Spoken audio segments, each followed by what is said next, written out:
नमस्कार दोस्तों, कैसे हो आप लोग। उम्मीद करता हूँ आप सब अच्छे होंगे। मैं प्रिंस सर आपको इस यूट्यूब चैनल पर सोशियोलॉजी सब्जेक्ट पढ़ा रहा हूँ और इसके साथ ही मेरा यूजीसी नेट का प्रथम प्रश्न पत्र भी है। ये वीडियो मेरा यूजीसी नेट के प्रथम प्रश्न पत्र से संबंधित है। आज से मैं आपको कम्युनिकेशन यानी संप्रेषण स्टार्ट कर रहा हूँ आपके लिए। और इससे पहले मैंने टीचिंग एप्टीट्यूड और रिसर्च एप्टीट्यूड से संबंधित बहुत सारे वीडियोस और उससे रिलेटेड जो व्याख्याएं हैं वो मैंने आपको प्रोवाइड कर दी हैं। अगर आपने अब तक नहीं देखा है तो आप जाके प्लेलिस्ट में देख सकते हैं। और इसके साथ ही मैं आपको बताना चाहूँगा कि आपको यूजीसी नेट के प्रथम प्रश्न पत्र और इसके साथ ही सोशियोलॉजी सब्जेक्ट के संबंध में कोई भी जानकारी अगर आपको लेनी है, क्वेरीज आपकी हो मन में, तो आप इस नंबर पे कांटेक्ट कर सकते हैं 9807781640, जिस पे आपको पूरी डिटेल इससे प्रोवाइड कर दी जाएगी। ठीक है, तो चलिए हम शुरू करते हैं। और कम्युनिकेशन का ये हमारा पहला वीडियो है। तो इसका पहला क्वेश्चन है, देखिए क्या है। क्वेश्चन है, जब संप्रेषण, ध्यान सुनिएगा। इसके साथ ही एक चीज़ देखिए, मैं भूल गया, मैं बताना चाहूँगा कि हमारी सोशियोलॉजी की मॉर्निंग में क्लास जूम ऐप पे रनिंग में सुबह 8 से 10 बजे के बीच में है। अगर आप उससे संबंधित भी कोई जानकारी लेना है तो आप नंबर पे कांटेक्ट कर सकते हैं। चलिए तो शुरू करते हैं। पहला क्वेश्चन है इसका, जब संप्रेषण इच्छानुसार किया जाता है। मैंने कहा जब संप्रेषण इच्छानुसार किया जाता है तो इसका अभिप्राय क्या है। तो इसका अभिप्राय क्या है, प्रेषक संदेश प्राप्तकर्ता के व्यवहार को इच्छानुसार प्रभावित करता है। प्रभावी संप्रेषण सूचना के आधार पर कार्य की एक प्रक्रिया है। वाणी संप्रेषण से हमें संचार की भावनाओं का पता चलता है। इसमें आंसर क्या हो जाएगा, इसका अभिप्राय ये है कि जो सेंडर यानी प्रेषक है और रिसीवर के व्यवहार को इच्छानुसार क्या करता है, प्रभावित करना चाहता है। इसका आंसर क्या हो जाएगा, ए आंसर। नेक्स्ट क्वेश्चन, निम्नलिखित में से संप्रेषण के किस हस्तांतरण और समझने के संदर्भ में होता है। यानी संप्रेषण का जो हस्तांतरण होगा और जो उसे समझने के संदर्भ में किस चीज़ का प्रयोग होता है। ठीक है, किस चीज़ का प्रयोग इसमें होगा निम्नलिखित में से। तो विचार, अवधारणाएं, अर्थ, शब्द। तो किसमें किसका प्रयोग करते हो आप, इसमें आपका प्रयोग करना है, आप प्रयोग करते हो अर्थ का। ओके, यानी संप्रेषण के किसी भी हस्तांतरण और समझने के संदर्भ में, किसी संप्रेषण के किसी भी स्वरूप को समझने और उसका हस्तांतरण समझने के लिए किस चीज़ का प्रयोग करते हो आप, अर्थ का प्रयोग करते हो। ओके, नेक्स्ट क्वेश्चन, निम्नलिखित में से संप्रेषण का संदर्भ कहा जा सकता है। ध्यान सुनिए, मैंने कहा निम्नलिखित में से किसको संप्रेषण का संदर्भ कहा जा सकता है। संदेश ग्रहण करने के साथ हस्तक्षेप, प्रभावी संप्रेषण, संदेश की मौखिक और गैर मौखिक प्रतिपुष्टि, बातचीत के लिए भौतिक और मनोवैज्ञानिक वातावरण। तो इसका आंसर क्या हो जाएगा, D answer is the correct answer, बातचीत के लिए भौतिक और मनोवैज्ञानिक वातावरण। नेक्स्ट क्वेश्चन, निम्नलिखित में से बार्लो के संप्रेषण का रैखिक मॉडल क्या है। फिर से सुनिए, मैंने कहा कि निम्नलिखित में से कौन सा बार्लो के संप्रेषण का रैखिक मॉडल है। तो इसमें आंसर क्या हो जाएगा, बी आंसर, यानी एस एस सी आर ये होता है रैखिक मॉडल, ये किसके, बार्लो के संप्रेषण का।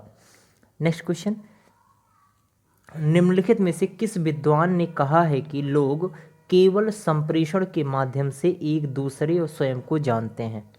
George Herbert Mead, Mahatma Gandhi, Martin Luther king, उपरोक्त में से कोई नहीं। तो इसका आंसर क्या हो जाएगा, इसका आंसर होगा जॉर्ज हर्बर्ट मीड। यानी लोग की पहचान होती है, यानी एक दूसरे को जानने समझने का अगर कार्य होता है तो वो किसकी वजह से होता है, देखो, एक दूसरे और स्वयं को जानने के लिए, तो वो किससे होता है, संप्रेषण यानी कम्युनिकेशन की वजह से ही व्यक्ति एक दूसरे से जान सकता है। जैसा कि आपको पता है, जॉर्ज हर्बर्ट मीड प्रतीकात्मक अंतःक्रियावादी उपागम के जनक माने जाते हैं। निम्नलिखित में से किस पर प्रभावपूर्ण शब्द की संवाद करने की क्षमता निर्भर करती है। फिर से सुनिए, निम्नलिखित में से किस पर प्रभावपूर्ण संवाद करने की क्षमता निर्भर करती है? शिक्षा के स्तर पर, यह एक स्वाभाविक प्रतिभा होती है जिसे सीखा नहीं जा सकता, प्रौद्योगिकी के उपयोग पर, अधिगम क्षमता पर। तो इसका आंसर क्या हो जाएगा? इसका आंसर होगा अधिगम क्षमता पर। ओके, नेक्स्ट क्वेश्चन, यदि मान लिया जाए कि, ध्यान सुनिए, यदि मान लिया जाए कि संप्रेषण का कोई आरंभ व अंत नहीं होए तो इसे क्या कहा जाएगा? फिर से सुनिए, मैंने कहा यदि मान लिया जाए कि संप्रेषण का कोई अंत और आरंभ नहीं है तो इसे क्या माना जाए? प्रक्रिया। प्रक्रिया क्या होती है? आरंभ और अंत नहीं, निरंतर चलती रहती है। ठीक है, जो प्रक्रिया की विशेषता होती है वो निरंतर गतिमान वाली विशेषता होती है, ये चक्रीय। ठीक है, अंत और खत्म और शुरू होने का वो नहीं होता है। ठीक है, नेक्स्ट क्वेश्चन, तो इसका आंसर क्या हो जाएगा? बी आंसर, सातवें का। नेक्स्ट क्वेश्चन, निम्नलिखित में से संप्रेषण के आवश्यक घटक कौन से हैं? देखिए, संप्रेषण के लिए क्या क्या चीज़ होनी चाहिए ये आपको यहाँ पे पूछा जा रहा है। तो पहली बात तो आपको बताना चाहूँगा कि यहाँ पर आप एक कहेंगे कि स्रोत, एक सेकंड, आपको एक चीज़ मैं बताना चाहूँगा यहाँ पे अगर आप देखोगे तो पहले आपको क्या करना होगा? सोर्स आपको चूज़ करना होगा। सोर्स के द्वारा आपको मैसेज लेना होगा। ठीक है, यानी ये सोर्स का यहाँ पे आशय सेंडर से है। ध्यान सुनिएगा यहाँ पे। ठीक है, यहाँ पे सोर्स का यहाँ पे आशय सेंडर से है, सेंडर। और फिर आप क्या करते हो? सेंडर क्या करता है? मैसेज देता है, मैसेज को किसी चैनल के माध्यम से देगा, मीडियम चाहिए, और फिर वो क्या करता है? किसके पास पहुँचेगा? रिसीवर के पास। रिसीवर क्या करेगा? रिस्पॉन्ड करेगा, और फिर क्या करेगा? उस संदर्भ में आपका क्या करेगा? फीडबैक वो प्रोवाइड करेगा। ठीक है, तब जाके संप्रेषण क्या होता है? कंप्लीट होता है। तो इसमें आंसर क्या हो जाएगा? A answer. वैसे इसमें 4 ऑप्शन है, 2 ऑप्शन आगे की स्लाइड में, इसलिए मैं यहाँ पे आंसर सीधे बता दिया कि इसमें क्या होगा? संप्रेषण के आवश्यक घटक कौन से हैं? मैं रुक जाओ, इसे इरेज कर दूँ, थोड़ा साफ कर दूँ। हाँ, तो पहले इसका आंसर क्या हो जाएगा? ए आंसर, यानी स्रोत, संदेश, हस्तक्षेप, चैनल, प्राप्तकर्ता, प्रतिक्रिया और संदर्भ। नेक्स्ट क्वेश्चन, आइए नेक्स्ट स्लाइड में चलते हैं। ये 2 और ऑप्शन ये हैं। ठीक है, तो 2 ऑप्शन को और पढ़ देते हैं। सी का संकेत, प्रतीक, समझ, संप्रेषण संबंधी, ये सब नहीं होगा। नेक्स्ट है प्रतीक, समझ, उद्देश्य, विचार, राय, गैर मौखिक संदेश, ये सब का नहीं होगा। ठीक है, ये सब बिल्कुल गलत है, ये सब नहीं होंगे। नेक्स्ट क्वेश्चन, निम्नलिखित में से कौन सा लक्षण मुख्यतः पारस्परिक संप्रेषण के संदर्भ में लागू होता है? फिर से सुनिए, मैंने कहा निम्नलिखित में से कौन सा लक्षण मुख्यतः पारस्परिक संप्रेषण के संदर्भ में लागू होता है? क्षमा योग्य, फॉरगिवेबल, विस्मरणीय, फॉरगेटेबल, प्रतिवर्ती, रिवर्सिबल, और इरिवर्सिबल। इसका आंसर क्या हो जाएगा? अपरिवर्तनीय, इरिवर्सिबल। नेक्स्ट क्वेश्चन, क्या 2 तरफा संप्रेषण महत्वपूर्ण होता है? तो आपको बताना चाहूँगा इसमें क्या आंसर हो जाएगा? सदैव।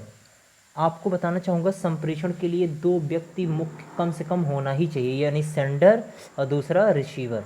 अगर ये दोनों नहीं हैं तो क्या है? वो संप्रेषण क्या होगा? अपूर्ण माना जाएगा। ठीक है, तो सदैव इसका आंसर हो जाएगा। नेक्स्ट क्वेश्चन, एक संदेश को किन परिस्थितियों में प्रभावी समझा जा सकता है? अच्छे संप्रेषण कौशल का उपयोग करने पर, ग्रहण शक्ति के प्रमाण को वापस दोहराकर, प्राप्तकर्ता द्वारा समझना, वांछित प्रतिक्रिया देना, संदेश को परिप्रेषित करना। इसका आंसर क्या हो जाएगा? रिसीवर अच्छी तरीके से आपकी बात समझ सके और उसके अगेंस्ट में वो क्या कर सके? फीडबैक दे सके आपसे, या उसकी प्रतिक्रिया कर सके, तो उससे ही प्रभावी संदेश माना जाता है। ठीक है, जो कम्युनिकेशन होगा वो प्रभावी माना जाएगा। तो इसका आंसर क्या है? C answer. नेक्स्ट क्वेश्चन, निम्नलिखित में से कौन सा कथन दूसरे के साथ संवाद स्थापित करने की कला को सीखने के लिए सबसे महत्वपूर्ण कहा जा सकता है? संप्रेषण में शरीर क्रियात्मक, साइकोलॉजिकल, शोर को खत्म करना, जहाँ गलत समझ जाने की संभावना बिल्कुल नहीं रहती, जहाँ पर संबंधों को प्रतिफल देने वाला या लाभप्रद बनाया जा सके, उपरोक्त सभी। इसका आंसर क्या हो जाएगा? इसका आंसर जहाँ पर संबंधों को प्रतिफल देने वाला या लाभप्रद बनाया जा सके। ओके, नेक्स्ट क्वेश्चन, निम्न में से किस शब्द का प्रयोग संप्रेषण प्रक्रिया के दौरान संदेश को प्रतीकात्मक रूप में परिवर्तित किए जाने के लिए किया जाना चाहिए? देखिए आपको बताना चाहूँगा ये क्या कहलाएगा, डिकोडिंग, इनकोडिंग। देखिए इसमें से तो ये कंफर्म है कि ए और बी में से ही होगा आंसर, ठीक है। अब आप इसमें डिसाइड करिए क्या होगा कि निम्नलिखित में से किस शब्द के प्रयोग संप्रेषण प्रक्रिया के दौरान संदेश को प्रतीकात्मक रूप में परिवर्तित किए जाने के लिए किया जाना चाहिए। तो इसका आंसर क्या हो जाएगा, इनकोडिंग कहा जाता है इसे, ठीक है। डिकोड क्या होता है, डिकोड करता है रिसीवर, ध्यान दीजिएगा इसे। नेक्स्ट क्वेश्चन, जब एक व्यक्ति जब स्वयं को वर्णित करता है तो उसे कहा जाता है, स्वयं को वर्णित करता है, self concept, self perceptions, self awareness, self respect, क्या हो जाएगा, सेल्फ अनुभूति, प्रिसेप्शंस। ओके, नेक्स्ट क्वेश्चन, निम्नलिखित और नेक्स्ट या लास्ट क्वेश्चन है इस वीडियो का, निम्नलिखित में से कौन सा शब्द दो लोगों के बीच संदेश भेजना और प्राप्त करने के लिए प्रयुक्त होता है, कोडिंग, डिकोडिंग, इनकोडिंग, ट्रांजैक्शंस और डायोडिक कम्युनिकेशन। तो इसका आंसर क्या हो जाएगा, इसका आंसर हो जाएगा डी आंसर, यानी डायोड होता है क्या, डायोडिक क्या होता है, दो लोगों के बीच संदेश भेजना और प्राप्त करना, ये क्या कहलाता है, डायोडिक संवाद कहलाता है। आई होप वीडियो अच्छा लगा होगा। वीडियो अच्छा लगा तो प्लीज़ लाइक करें, शेयर करें, जो भी नए सब्सक्राइब कर सकते हैं, और इससे संबंधित जो भी जानकारी हो आप इस नंबर पर कॉन्टैक्ट कर सकते हो। मैं नंबर बता दे रहा हूँ, लेकिन अभी इसके पहले मैं बताना चाहूँगा कि हमारी जो इसके साथ यूजीसी नेट का जो कम्युनिकेशन, जो क्या कहते हैं, सोशल रिसर्च का पार्ट है, और इसके साथ ही जो टीचिंग एप्टीट्यूड का पार्ट है, उससे संबंधित मैंने बहुत सारे वीडियोस बना दिए हैं, आप उससे जाके देख लीजिए। आज से मैंने कम्युनिकेशन का बना दिया, शुरू कर रहा हूँ। अब कम्युनिकेशन के भी हम 1 बाय 1 कंटिन्यू अभी हम करेंगे, ठीक है। और इससे संबंधित मैं आपको नंबर बता दे रहा हूँ, उससे संबंधित कोई भी जानकारी अगर आपको लेनी है तो आप इस नंबर पे कांटेक्ट कर सकते हो, 9807781640। इस नंबर पे आप कांटेक्ट कर सकते हो। Thank you so much.